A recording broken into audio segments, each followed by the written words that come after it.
ছেলেটাকে নিয়ে গেল আমাদের চোখের সামনে সুস্থ ছেলেটাকে নিয়ে গেল এবং ইঁদুরের চোখ খেতে পারে কখনো মনে হয়? ওরা তখন তুলসী পাতা দিয়ে দিয়েছে, তুলসী পাতা দিয়েছে, তুলসী পাতা এত বড় মহান ব্যক্তি কে যে তাকে তুলসী পাতা দিয়ে দিয়েছে? আমরা এসে দেবো, আমরা বাড়িতে দেবো তুলসী পাতা, আমরা দেবো বাড়িতে। ওখানে তো নিয়ম নেই তুলসী পাতা দেওয়ার। এত বড় মহান ব্যক্তিরা কে এসে দেখতে চায়? শুরু হয়েছে। আমি তো কালকে দেখলাম, পুরোদিনকে দেখলাম চোখ আছে, কালকে দেখি নেই। ভান্ডার দিলেই হবে? সেটার জন্য তো মানুষের মুখ বন্ধ করে টাকা দিয়ে তো করলে হবে না, তার জন্য বিচারের দরকার। টাকা দিয়ে কি সবকিছু হয়?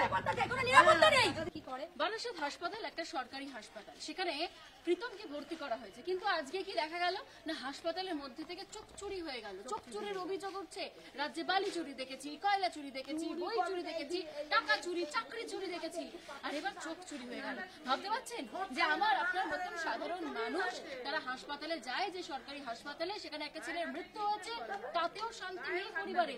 তারা এই মুহূর্তে কাঁদছে ডুকরে ডুকরে, কারণ তাদের ঘরের ছেলের চোখ চুরি হয়ে গিয়েছে। হাসপাতালে সাফাই রয়েছে কি না ইঁদুর খেয়ে পালিয়ে গিয়েছে। আর রাজ্যের মুখ্যমন্ত্রী, যিনি আবার কিনা স্বাস্থ্যমন্ত্রী, যিনি আবার পুলিশ মন্ত্রী, তিনি আবার বলছেন যে এনকোয়ারি হবে, তদন্ত হবে। কিন্তু প্রশ্ন এটাই, কার বিরুদ্ধে এনকোয়ারিটা হবে? ভিডিও জার্নালিস্ট শুভ্রাংশু ঘোষের সঙ্গে ইন্দ্রলা, রিপাবলিক বাংলা।